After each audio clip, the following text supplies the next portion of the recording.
on, guys. It's Shed Day, led by the penguins. We are so excited today. My name's Heather Barnes, and welcome to Shed Aquarium. And with us we have... I'm Mayor Lori Lightfoot. Happy to be here. It's awesome to have you, and we are honored because while we are staying home, we are really proud to launch this series of a virtual field trip. So together, we are going to make sure people are staying home. We're going to show you some things going on inside, and our Mayor Lightfoot is going to help us feed and care for some animals today. This is an awesome opportunity for us to be able to see really the magic of the shed and bring some content to people while they're staying home and saving lives. So I'm excited. Awesome. We've got awesome content. We have over 32,000 animals inside, and our mission and vision is to spark compassion, curiosity, and conservation for the aquatic animal world. And together, we're going to celebrate Earth Month and we have some really exciting things to do today. Let's get doing it. Let's get to it. Ready to go? Yeah, back inside. All right, Everybody come on inside. now. Parks Let's are closed. go. Bike path is closed. Everybody inside. Come on, inside. Inside. All right, let's go, guys. Here we go. Thank you. Here we go. Good Everybody job. inside.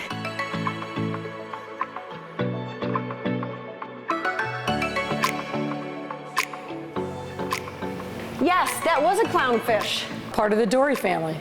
So welcome to our Wild Reef exhibit. This exhibit was developed after the Philippines, which is the most diverse ecosystem on our planet. The Filipino community helped inform us as we created this exhibit to make sure we were most authentic and relevant. Well, it underscores how diverse the city of Chicago is because we have people from literally all over the world living here in our community. But take a look at these fish. They're incredible. All different species and types and the beautiful colors.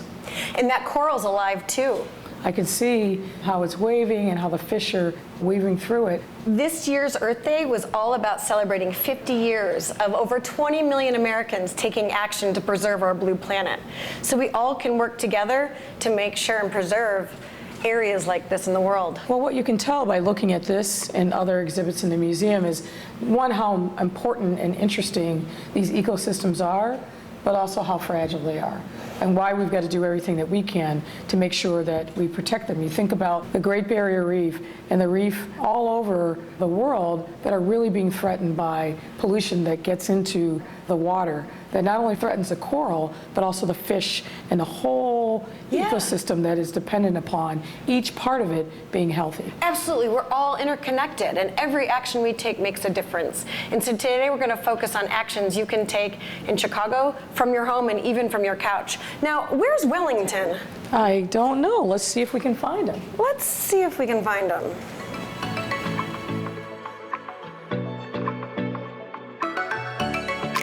So this month's Earth Month is all about climate action and things we can do, because climate change impacts all of us. It impacts our habitats, our wildlife, and today we're going to talk about how it impacts penguins and sharks and corals. And so with us today is Christy Sterling. Hello. Can you tell us a little bit about what you do here at the museum? Yeah, so I take care of both otters and penguins, and the penguin day is quite busy. They eat a couple times a day. Hi, buddy. There's Wellington. Come here. They eat a couple times a day. They go on their enrichment field trips to explore different areas in the aquarium. We give them lots of exercise. We check out their body condition every day. Their days, they can vary every day. We just try to make it nice and engaging and something different than the day before. That's great. Looks like Wellington is having a great time. Very inquisitive. He really likes his field trips. I think he really notices all the different fish and the different colors. You definitely see certain things catch his eye. So Christy, what the heck does climate change have to do, and how does it impact penguins? So climate change, how does it affect penguins? So for these guys, climate change will affect the waters and the water temperature. So that means it's going to affect their food source. Right. So that means they're going to have to swim out a little bit farther to colder waters. Sometimes that might mean more difficult for them. Sometimes it might mean that they have to leave chicks. So that doesn't really set them up for success. So it definitely has an impact on Well, I know these he's guys. very strong, but he's a little guy, so we want to make sure that he's taken care of. Absolutely, absolutely. Christy, what are some things you and your family have been doing while you've all been staying at home? So for Earth Month, me and my kids, we're making sure that for all of the hand washing that we're doing, we're turning the water off in between. That's a big one for Well, us. it's important to preserve the water for sure. Absolutely. And sometimes you forget about that. Whether you're washing your hands, which is important, or you're brushing your teeth, we shouldn't let the water run. Yeah, it's a good habit to try to take on. Yes, nice it change. is. It's tough, but It can be. Yes. And what else can people do at home to help penguins? So there's a website called Zooniverse, and people can go on to that, and they too can be a citizen scientist, and they can help us count penguins. You Wow. can do it from your couch. Wow, that sounds fun. Yeah. Very cool. And go say hi. Hey, Wellington. Go look around, buddy. What do you see? You see all the fish and the coral? Look at these beautiful schools of Where you fish. going? Excellent. So as we say goodbye to Christy and goodbye to Wellington, we're going to Wellington. shift to just what you did. It was check out the habitat behind us. And while there are over 400 species of sharks that swim around our planet, there are 11 species of sharks here at Shedd Aquarium, and there are 4 that we care for right behind us. Wow. And we're going to see some swimming around right now. So this what's is a this great guy? shot. This is a sandbar shark. Wow.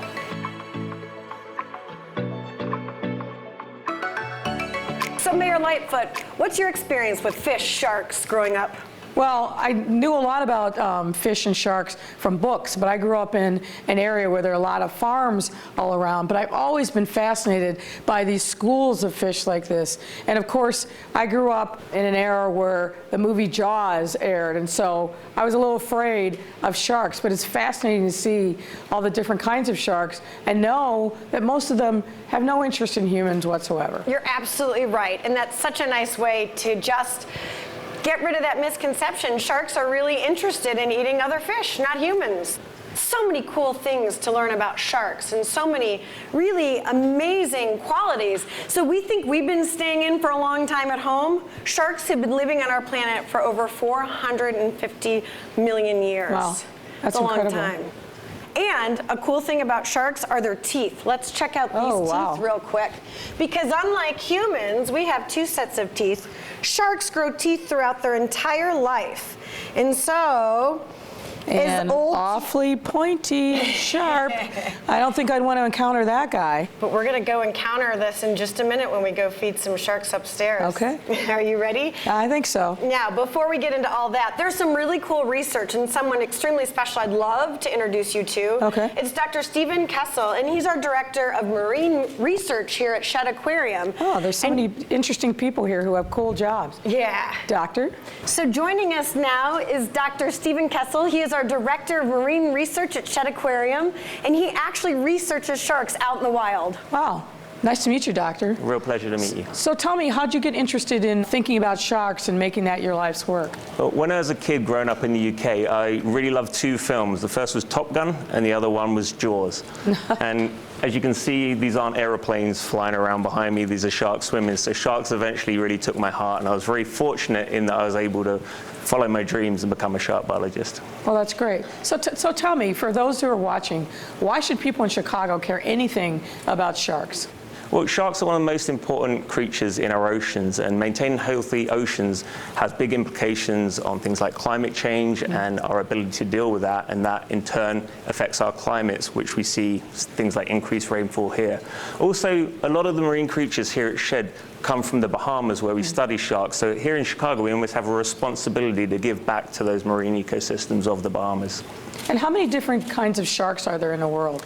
There's around 450 species that we know about right now, and they inhabit pretty much every ecosystem we know. We find about 5 or so new species each year, typically from the deep ocean. Wow.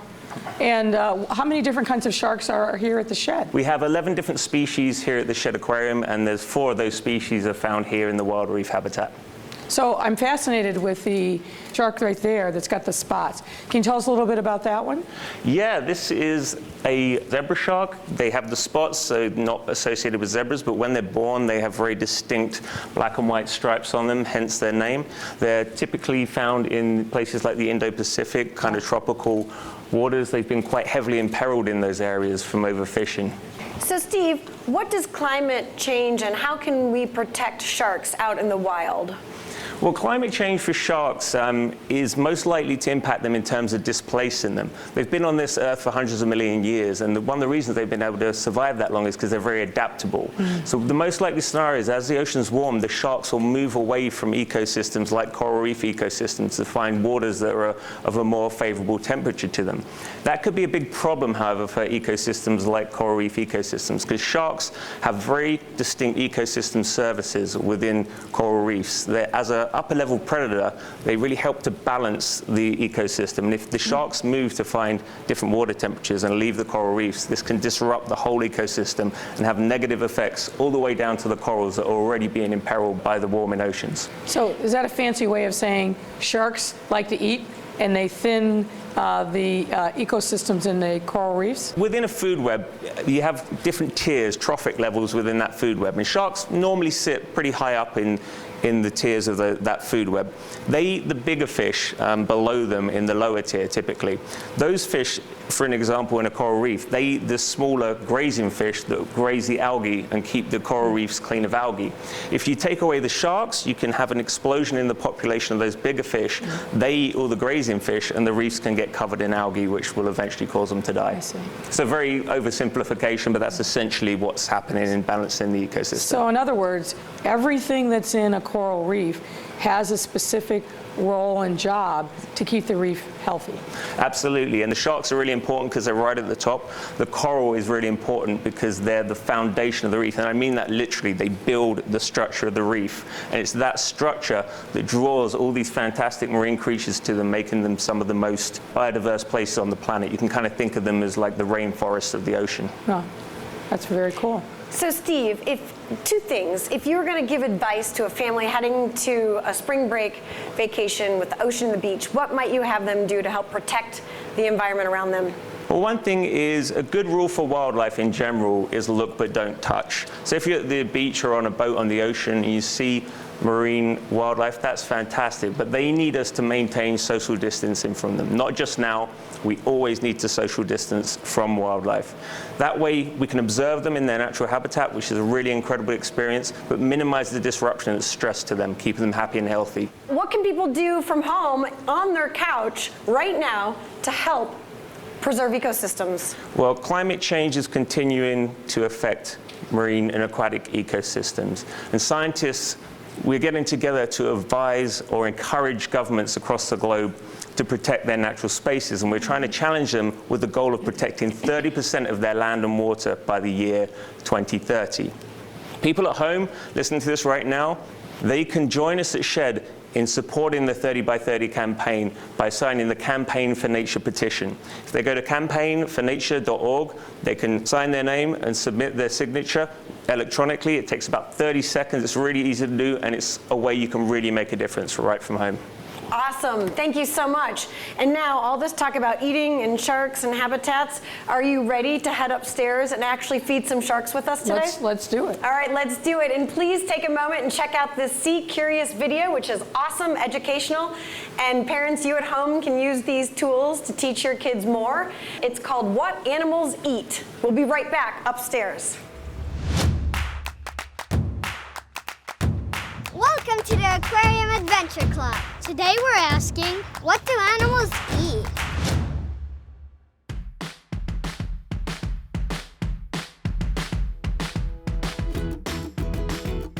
Aquatic animals eat fish, tiny shrimp, seaweed, peas, grapes, crickets, squid, and so much more. Hey everybody, we're really excited because today we get to go behind the scenes and see how they feed animals at SHED. We're going to have a guest chef and we get to make a special treat for the animals. I think it's time to get started. The first place I want to take you is our gardens. Everything we grow here is organic, which means we grow it without chemicals or pesticides. The peppers, kale, peas, and lettuce are for the lizards, iguanas, tortoises, and turtles. Hola, ¿cómo están? Hola. I'm Chef Diana from Mitokaya. Welcome, chefs. Today we're in one of our many kitchens that we have here at SHED Aquarium. Every animal area has their own kitchen. This one is specifically for our otter area. So today we're gonna make the otters a treat. So this is Jell-O, but it's not flavored, so it wouldn't be the kind of Jell-O that you would eat. This is basically just clam and water, and we blend it up, call it formula. So all of the food that the otters get is restaurant quality. So there's shrimp, I have pollock, slimy clam, and lastly, these are squid. They eat lots of squid too. Where's the eyes? There's eyes right here and here. Can you give me one? Here's all the Jell-O. Do the otters have names? They do. We have 4 otters. Our male, his name is Yaku. Then I have 3 other girls. I have Kiana, Luna, and Ellie. And just like I'm sure you guys all have your own favorite treats, the otters have their own favorite treats. We have some that love Jell-O, and we have some that love the formula a lot more. So this is gonna be a nice does little Yaku platter. love? Yaku loves the food. Luna and Ellie love their Jell-O. So how much do the otters actually eat? Otters eat a lot of food. They eat about 25% of their body weight every day. Can you imagine eating that much food? They've got a lot of food for us to work with. So that's why we'll use it in different ways. Sometimes they'll get it just regular, and sometimes we'll give it to them this way. So this is a great treat for them today. They're hungry. I'm gonna give you a lot. Some more colors. What's really interesting is how long it's taking you guys to make this, how long it's gonna take them to eat it. It's gonna take them like minutes, and it'll all be Really? gone. What do you think, chefs? They might. I think they're gonna like it. I think so too. They're probably like. I think they're gonna think it's beautiful, and then they're gonna eat it up in like what? 1 minute? A million minutes. 2 minutes. 2 minutes.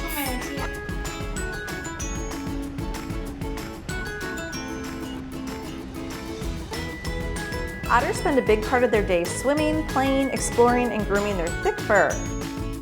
To fuel their bodies for all that movement, sea otters eat a lot.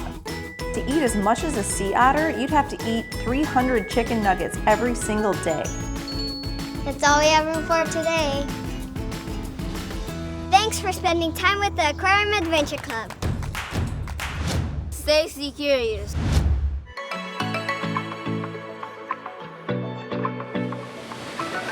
Welcome back. Here we are behind the scenes of our Wild Reef exhibit, and we're about to feed sharks. Now, Mayor Lightfoot, did you know that feeding sharks was part of the job description before you became mayor? Well, the goal is not to be eaten by the sharks, but I'm happy to feed them. Great. Here we are with Lise Watson, a shark expert.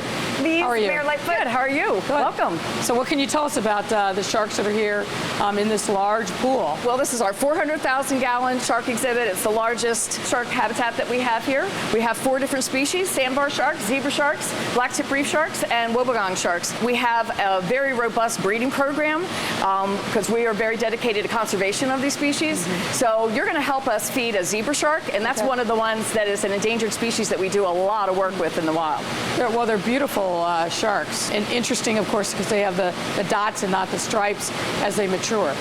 Yeah, that's why they're called zebra sharks. This is an egg-laying species of shark. Not all sharks lay eggs, but this one is. And when they hatch out of the egg, the zebra shark pups are black and white striped, and it morphs into spots very quickly. So you call the babies pups of the zebra shark? Of all sharks, Okay. they're all called pups.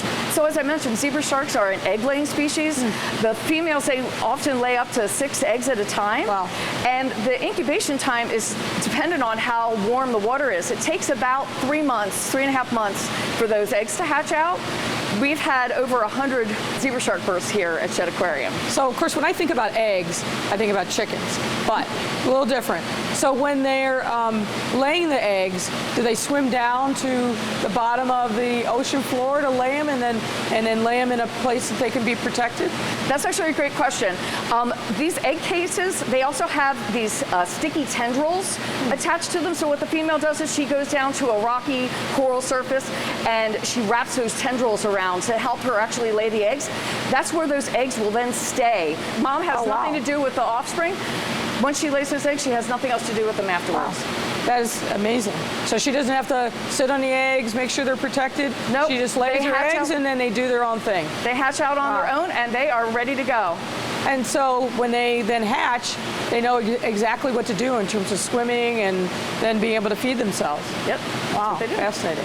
So this is one of our zebra shark eggs. Wow. There are a number of egg-laying species of sharks. The eggs are all different sizes. This is one of the largest. When the pups hatch out, they're about a foot long when they first hatch out. So they this coil up inside there. Can we bring it out of the water just to show it? Can. So this looks like a pod. It does. And this closed end stays closed. You see the flattened end Yeah. right here? That's the end that opens up and allows the embryo, when it's a pup, to hatch out of there. So they just grow inside of that pod. Yep. And then they hatch and they're ready to go. Well, they actually kind of pack a lunch. They have a yolk sac in there. And when we first know that it's fertile, you'll see the yolk sac and you'll see a little tiny embryo wiggling around in there. And as it develops, it gets bigger. That yolk sac gets smaller. We know that it's going to be close to hatching. Got it. Wow, fascinating. Thank you for sharing that with us. Yeah, absolutely. And Lise is doing some incredible work. Talk about our goal and why we have these zebra sharks here at Shed. Well, we've had zebra sharks here at Shed for 21 years. We've been breeding them since 2004. Wow. And like I mentioned, just recently they became an endangered species. So some of the work that we've done has laid the foundation for us to be able to look at a plan for reintroducing them into the wild. We are working with other biologists around the world and other aquariums, and we're coming up with a plan to reintroduce them into a marine protected area in Indonesia. So they used to be really plentiful there, and they're not now. So we're really excited about being able to do that work. Is Indonesia their natural habitat then? They are an Indo-Pacific species, and Indonesia is one of the areas that they come from, yes. All right, it's fascinating. So, shall we do a little feeding? We should get started. That'd be great. Let's get started. All right. Can you tell us what this device is and why you use that? This is the training shape for our zebra sharks. So this basically goes on the wall in the water, and it shows them that that's the location we want them to feed at. All right. And what about this buoy? This is a target. We have the shark come up, touch its nose to the buoy, and then we feed it. So that's how it knows that that's the animal that's going to come up and get some food. Got it. We also have a clicker. This is basically the dinner bell. We do that underwater so I that can they see hear them. it. I can see them coming. It's working. And we're going to see this in action with Marcus. All right. Shall we? Yes. And we're going to be feeding actually a little bit of squid, herring, salmon, all kinds of good stuff. All right. There you go. Did you see he just called them up? Oh, and yeah. And here he is. once he places the buoy in there, they'll touch their nose to it. Training zebra sharks this way, or all of our sharks this way, allows us to get up close to them, be able to see them closely, and also each piece of food that we're feeding them is weighed out, so we make sure that we know exactly what each animal is eating and how much. We know what animal it is by just looking at them. This one is affectionately known as Bubbles. It's the first shark that was ever born here as a zebra shark here at Shed Aquarium. And she's now about 17 years old. So you try to balance their diet then? We do. We give them a variety of foods, and we also give them vitamins in their food as well. All of the food that we feed to our animals is all restaurant grade. Now I noticed that the mouth of the zebra shark is really interesting. It doesn't have a very big mouth. It's just more of a slit. Tell us about that. As you can see, zebra sharks are not what you normally consider when you're thinking about a shark. They're very different. They're a bottom feeder, so they have a crushing plate in their mouth. Versus a shark like a sandbar shark, they have long pointy teeth that's more for grabbing and holding. These guys have mouths that are designed more for sucking food in and crushing. They're definitely ready for dinner time. Also, all the large sharks and rays, they recognize the area and the shape that we want them to come up to, so they know pretty much that it's not their feeding time. So there's different shapes for the different sharks? And different sounds, so it's basically like a dinner bell for each one of them too. Got it. Since everybody's up here right now, this would probably be a great time for us to try to feed. All right. So I have a set of tongs here Okay. that are a little bit longer. All we have to do is grab a hold of them. I will be doing the same thing on the other side of Marcus, so you can kind of see how it works. So you just want to grab a hold, and when they come up, you put the food right in front of their face, just like that. There you go. Oh, Wow, yeah. she's a pro. She did it on the first try. Excellent. And next up, we'll do a broadcast feeding. So why do you call it a broadcast feeding? Well, unlike the targeted feeds that we're doing for the sharks the rest of the fish, the bony fish like the golden trevally that you Yeah. saw before, we need to get food to everybody, Okay. but we don't need to Throw it measure out. every piece of food that's in there. So Okay. what we're going to do is just a handful and toss it out like that. So this is a combination of what then? We have some squid, some large krill, some chopped clams, and some herring and capelin in there. So you can see all the trevally Oh, yeah, they're coming coming. up right now. But this is really targeting these larger jacks and things that are in here. So Mayor Lightfoot, is this what you imagined when you were going to feed sharks today at Shedd Aquarium? It's better than what I imagined. It's better than what It's you absolutely imagined. very cool. Awesome. And I love seeing these pools of fish. We're going to move down to say our goodbyes in front of Nickel and our Caribbean Reef exhibit. So here we go.